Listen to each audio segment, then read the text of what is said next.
welcome to Poetic Center, where we analyze all the poems in world literature. This broadcast of Poetic Center is going to be focused on discussing the 1815 romantic poem She Walks in Beauty by George Gordon Byron. Today we are honored to have Dr. Marilyn Trin and Dr. Adam Del Rio, Princeton Poetic Professional Professors, to join us in our discussion. Hello, how are you today? I am delightful, thank you. I'm fine, thank you. Dr. Del Rio, would you mind reciting this poem for us? I would love to.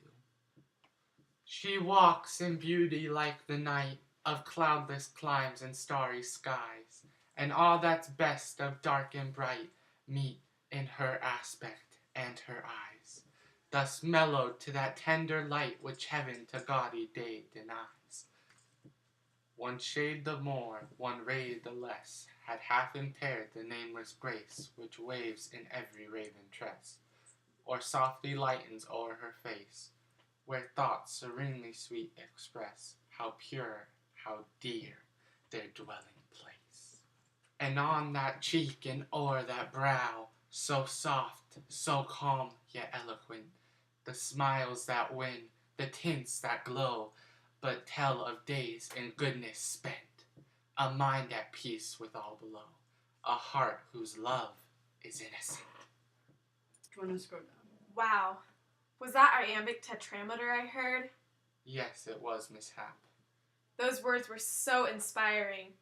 Dr. Del Rio, would you mind informing our listeners about the overall situation that Lord Byron describes? Well, it's rather simple. The speaker describes a woman of incomparable beauty whose entrancing looks are a reflection of her inner beauty. The author actually wrote this poem with his cousin in mind. He had seen her at a party in a morning gown the night before, and he was awed by her unconventional beauty. But wait, who is the speaker you're referring to? Oh yes, the speaker is referring to himself. Okay, I get it. Now, Dr. Trin, can you shed light on any lines that you deem important? Yes, the opening line of the poem, "She walks in beauty like the night," is an allusion to Shakespeare's most famous line, "Shall I compare thee to a summer's day?" Lord Byron plays off one of Shakespeare's most famous lines by comparing a woman's beauty to the night rather than the day. Yes, a few other lines I feel are important to note are lines 6 and 7. One shade the more, one ray the less, had half impaired the nameless grace. In these lines, the author describes a woman's beauty as a perfect balance of light and dark, alluding to the thought of her physique being flawless. If her shade was changed, her beauty would be impaired.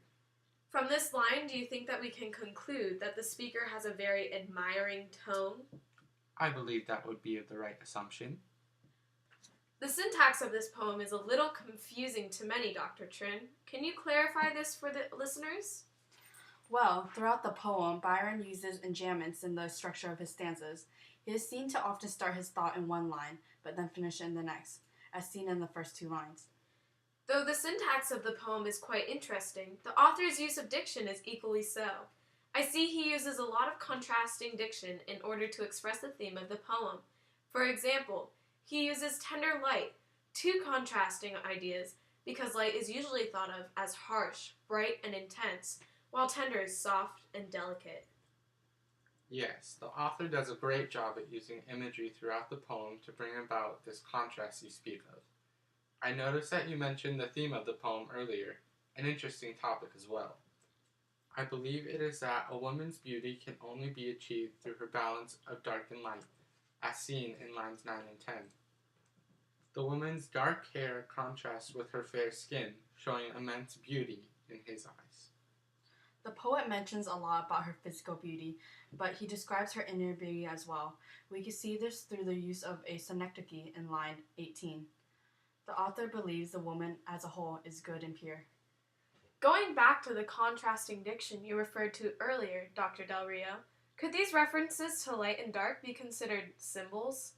They could indeed. Many think of light as a symbol of purity and innocence, while thinking of the dark as evil or corruption. But Byron doesn't view this element of darkness as a negative quality. He thinks of the dark as representing a sense of mystery and curiosity, an aspect that he admires in a woman. That analysis was amazing. I do notice other uses of literary devices, like metaphor and personification.